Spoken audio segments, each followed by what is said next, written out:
पिछले 15 दिनों से हम सब म्यूनसिपलिटियाँ, चाहे कुंजर हो, टंगमरग हो, बीरवा हो, मागम हो, पटन हो, हम टंगमरग से लेकर नारबल तक हम पूरे नेशनल हाईवे को हम साफ कर रहे हैं। ठीक है, हम सफाई, हमें गवर्नमेंट की तरफ से ऑर्डर्स मिले, आप सफाई करो, नेशनल हाईवे साफ करो।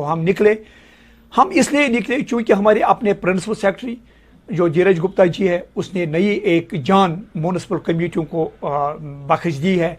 उनकी मेहनत की वजह से आज म्यूनसिपलिटियाँ तरक्की की है और करती भी रहेंगी इंशाल्लाह। और साथ में अपनी डायरेक्टर मैडम जो माथुरा मासूम मैडम है, उनकी हिदायत पर हम निकले और हमने सोचा हम अपने ही डिपार्टमेंट को, पहले अपने हेड ऑफ डिपार्टमेंट को हम इज्जत रखेंगे, हम निकलेंगे रूरल एरियाज़ में और सफाई मुहिम हम शुरू करेंगे। मगर साथ साथ में मेरा एक सवाल है सरकार से कि अगर ये रूरल एरियाज़ की हम सफाई कर रहे हैं, वहाँ पर रूरल सैनिटेशन एक अलग महकमा है, डायरेक्टर रूरल सैनिटेशन अलग एक डायरेक्टर बैठता है, उसको करोड़ों रुपया उनको फंड्स मिलते हैं स्वच्छ भारत मिशन के तहत।